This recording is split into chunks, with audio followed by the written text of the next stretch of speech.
நேயர்களுக்கு வணக்கம். தமிழ் பாலம் நிகழ்ச்சிக்கு வரவேற்கின்றோம்.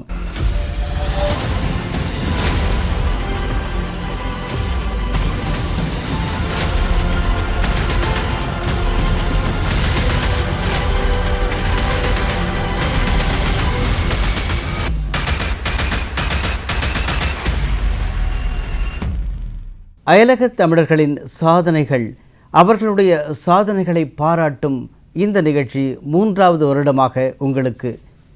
4500 ஆண்டுகளுக்கு முன்பு தில்முன் என்ற ஒரு நாகரிகம், ஒரு தீவு, 38 தீவுகளின் தொகுப்பாக ஒரு நாடு, உலகின் முதல் எண்ணெய் வள நாடு. அது மட்டுமல்ல, பேர்லிங் பாத் என்று முதலில் முத்து குளித்த நாடு. இந்த முத்துக்களின் பெருக்கமான அந்த முத்தான தீவு எது? அதான் பஹ்ரைன்.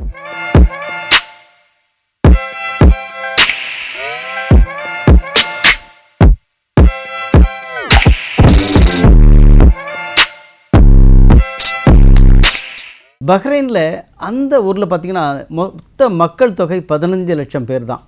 சென்னையினுடைய மக்கள் தொகை 70 லட்சம் பேர். 15 லட்சம் மக்கள் தொகை உள்ள ஒரு நாடு இன்று உலகளவில் பெருமிதமாக பேசப்படுகிறது. அந்த நாடு சுதந்திரம் பெற்றது 1971 பிரிட்டனிலிருந்து. இந்த நாட்டுக்கு இந்தியாவிலேருந்து புலம்பெயர்ந்து ஒரு மிக பெரும் சாதனையாளர். என்ன சாதனை? Asian Arab award 2019. அது மட்டுமா, சர்வதேச மகளிர் அமைப்பு, வர்த்தக அமைப்பில் ஒரு முக்கிய பிரதிநிதியாக பங்களிப்பு. மேலும் ஒரு என்டர்பிரினர்ஷிப் அவார்ட், தொழில் முனைவோர் என்ற தகவல் தொழில்நுட்பத்துறையில் மிக பெரும் சாதனையாளர் விருது. இப்படி பல விருதுகள். எல்லாத்துக்கும் முத்தாய்ப்பாக நமது மாண்புமிகு பாரத பிரதமர் திரு நரேந்திர மோடிஜி அவர்கள் பஹ்ரைன் வந்தபோது அவரை சிறப்பாக வரவேற்ற அந்த உயர்மட்ட குழுவினுடைய உறுப்பினராக இருந்தவர் அவர்தான் திருமதி சாந்தினி ராஜா ரஹமத்துல்லா.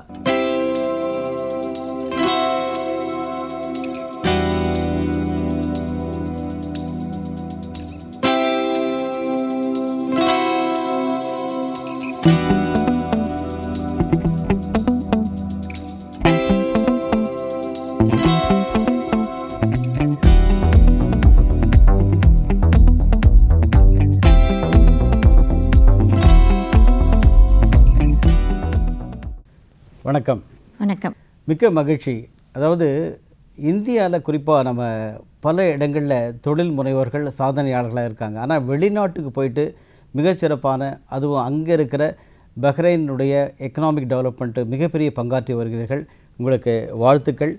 இதில் ஒரு கேள்வி, அதாவது சேலமில் திரு அழகிரிசாமி ஜீவா ரேகா தம்பதியருடைய மகளாக பிறந்து இந்த ஊரில் இருக்கலாமே அப்படின்னு இல்லாமல், கல்விக்கு பிறகு எப்படி நீங்கள் பஹ்ரைன் போனீங்க? அந்த பஹ்ரைன் போன அந்த ட்ராவலை பற்றி சொல்லுங்களேன். டிடி தமிழுக்கு நெஞ்சார்ந்த நன்றிகள். இது ஒரு சந்தோஷமான தருணம், எங்கள் எல்லாரையும் டிடி தமிழ் மூலயமா சந்திக்கிறது.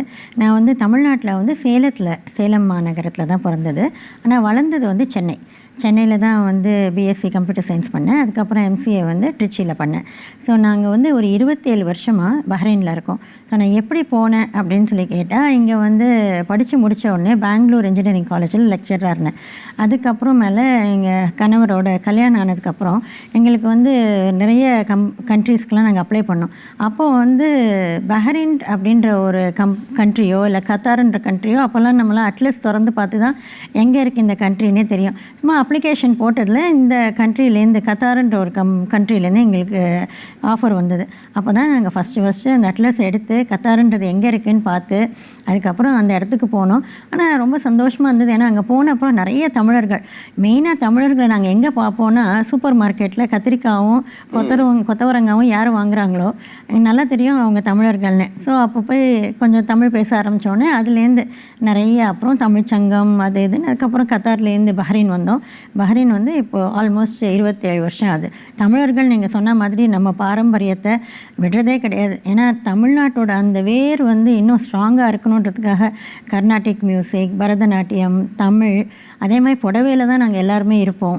ஸோ அந்த ஒரு ஃபீலிங், நம்ம ஈவன் நம்மளோட தாய்நாட்டை விட்டு தூரமாக இருந்தாலும் அட்லீஸ்ட் இதை கடைப்பிடிக்கும் போதாவது நம்ம தமிழ்நாட்டோட ரொம்ப க்ளோஸராக இருக்கிற மாதிரி ஒரு ஃபீலிங். ரொம்ப மகிழ்ச்சி. நீங்கள் சொல்லும்போதே ஒரு சிறப்பாக இருக்குது. என்னென்னா, எந்தெந்த இடத்துல போய் தமிழர்கள் அப்படின்னா, ஒரு கடையில் போனால் யார் யார் கத்திரிக்காய் வாங்குறாங்க, கொத்தவரங்காய் வாங்குறாங்க அப்படின்னா உடனே ஒரு நம்ம ஆட்கள் அப்படின்ற ஒரு பாசத்தோடு பஹ்ரைனில். இது ஒரு புதிய செய்தியாகவும் இருக்குது, மகிழ்ச்சி.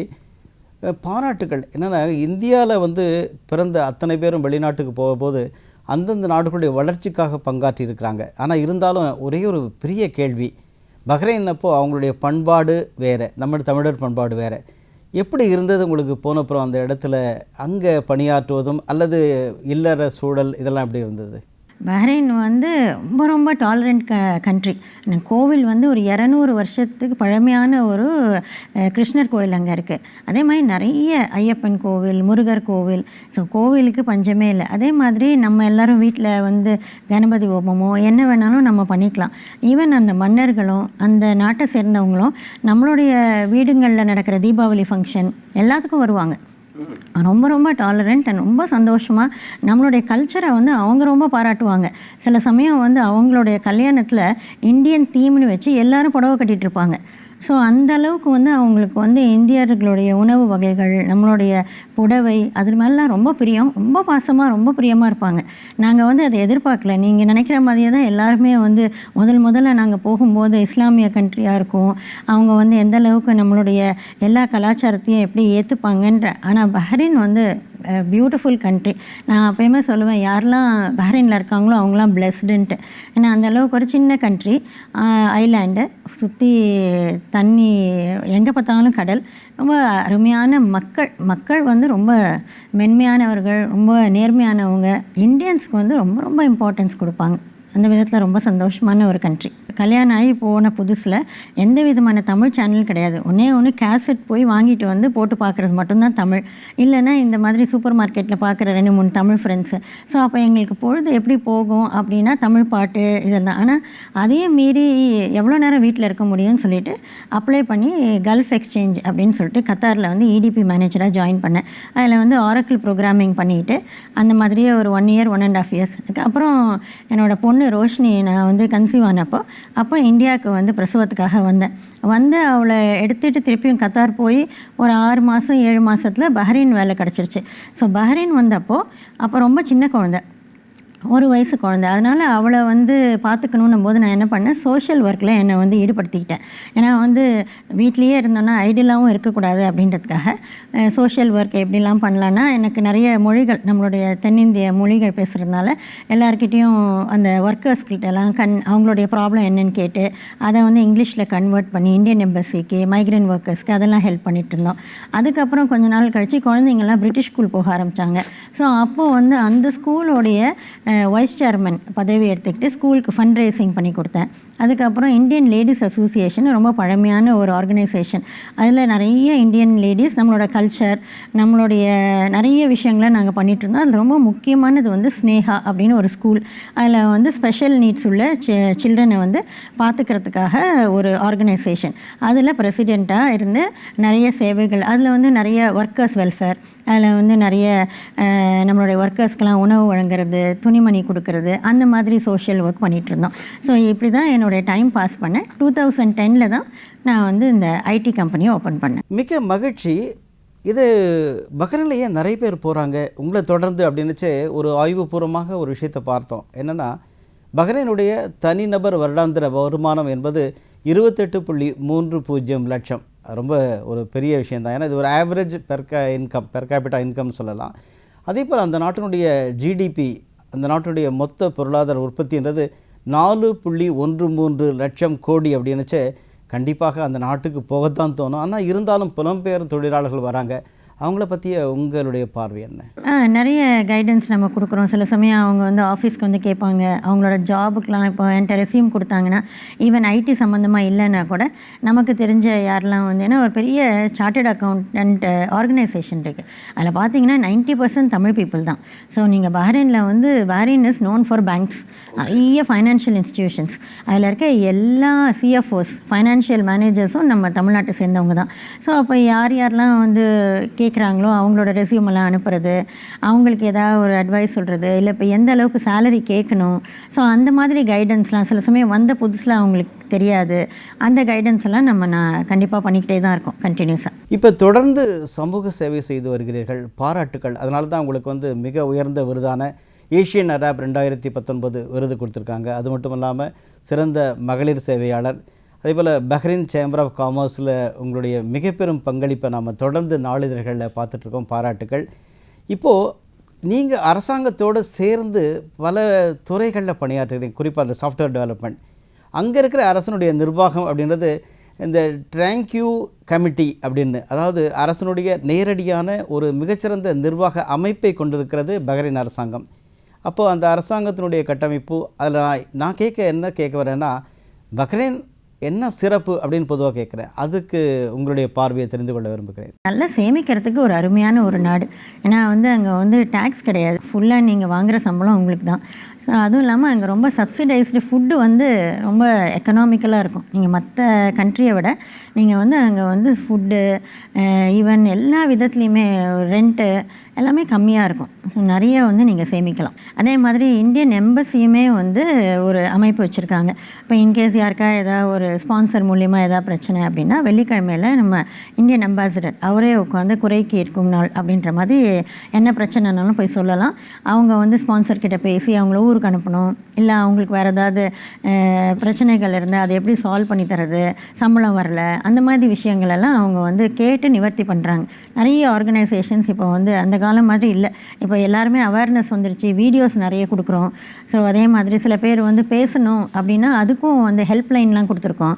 ஸோ யாராவது தனிமையில் இருக்கவங்க, பேச்சுலர்ஸு, அவங்களுக்கு ஏதோ ஒரு மனசு கஷ்டம், ஏதோ கடன் வாங்கியிருப்பாங்க சில சமயம், அதை யார்கிட்டையும் சொல்ல முடியல, ஒரு ஹெல்ப்லைனில் சொல்லி அவங்க மனசுக்கு யாராவது ஒருத்தர் ஆறுதலாக பேசி, ஸோ இந்த மாதிரி இப்போ எம்பசியில் சொல்லுங்கள், அதுலேருந்து நீங்கள் சால்வ் பண்ணிக்கலாம், அந்த மாதிரி சேவைகளும் செஞ்சிட்ருக்கோம்.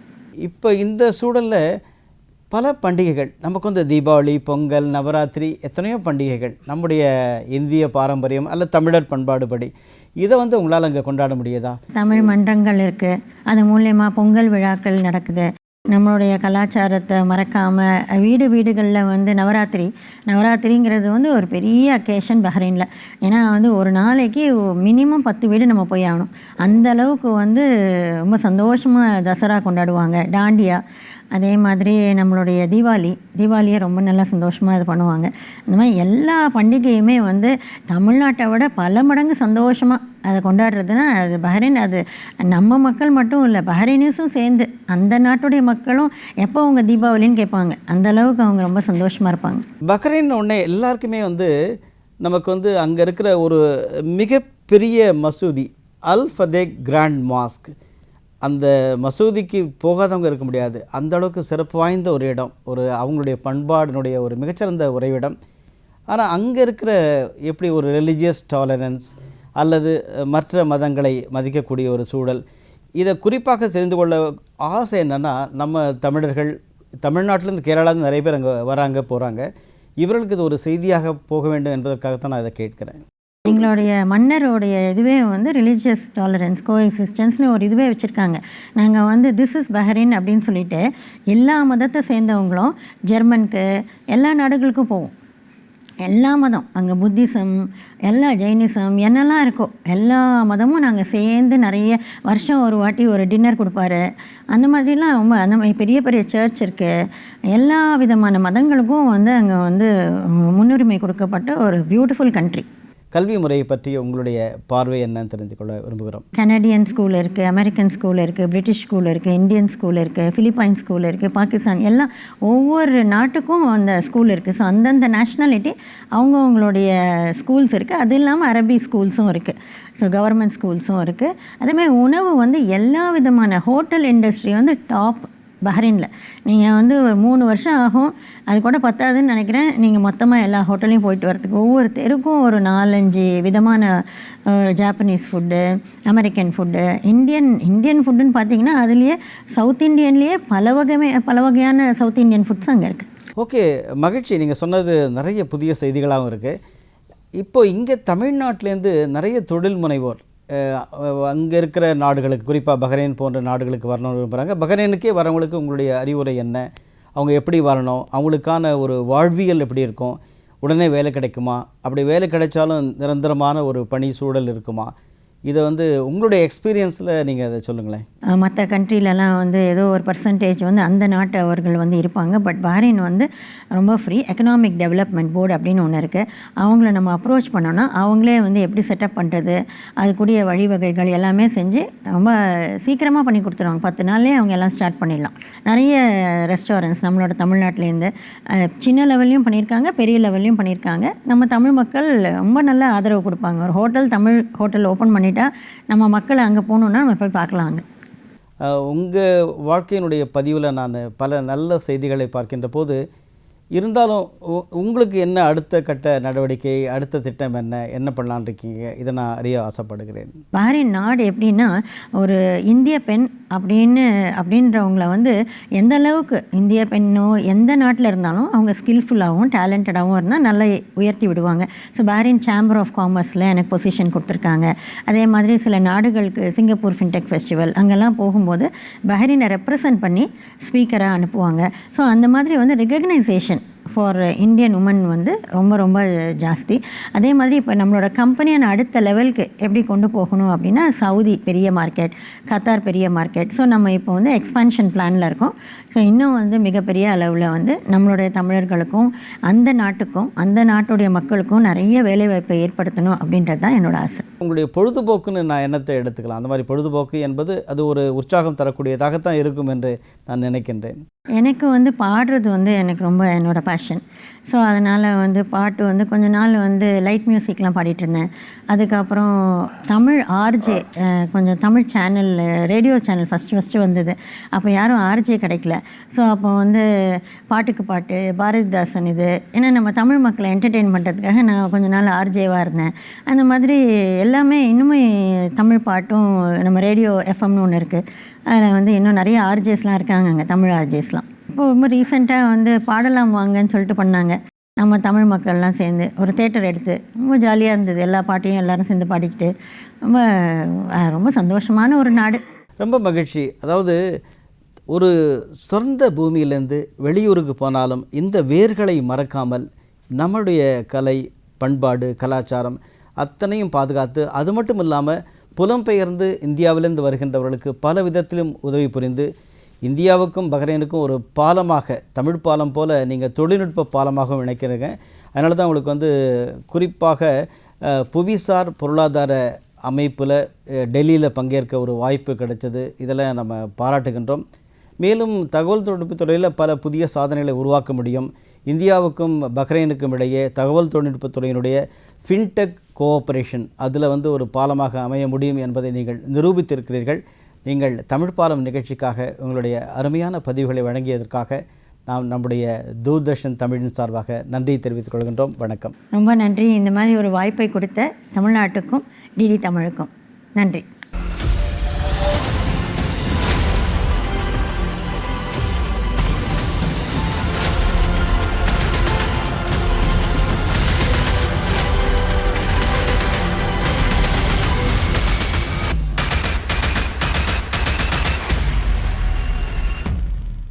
Challenge yourself, explore and dare to do things what you have not done earlier.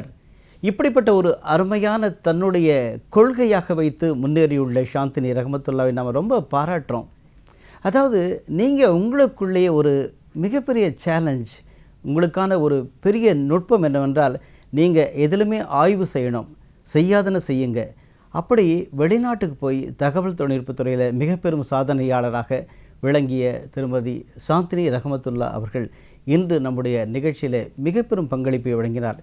Tamil பாலம் நிகழ்ச்சியில் இத்தகைய மிகச்சிறந்த உலக சாதனையாளர்களை நாம் தொடர்ந்து சந்தித்து வருகின்றோம். நேயர்களுக்கு மிகவும் மகிழ்ச்சி. இது 3வது ஆண்டு ஒரு வெற்றி பயணமாக தொடர்கின்றது. இன்னும் பல சாதனையாளர்கள், அதாவது ஒரு மகிழ்ச்சியினுடைய உறைவிடம் என்னவென்றால், ஆஸ்திரேலியா, நியூசிலாந்துலேருந்து அமெரிக்கா, கனடா வரையும் எத்தனை நாடுகளை நம்ம வந்து சுற்றி பார்த்துருக்கோம் என்றால் தமிழ் பாலம் நிகழ்ச்சியின் மூலமாக. இந்த தமிழ் பாலம் நிகழ்ச்சி என்பது உங்களுக்காக தொடர்ந்து பல மாதங்களாக நாங்கள் வழங்கி வருகின்றோம். இந்த நிகழ்ச்சியை நீங்கள் கண்டிப்பாக கண்டுகளித்திருப்பீர்கள். மேலும் இத்தகைய அருமையான நிகழ்ச்சியில் நாம் தொடர்ந்து பயணிப்போம். மீண்டும் இணைவோம். நன்றி, வணக்கம்.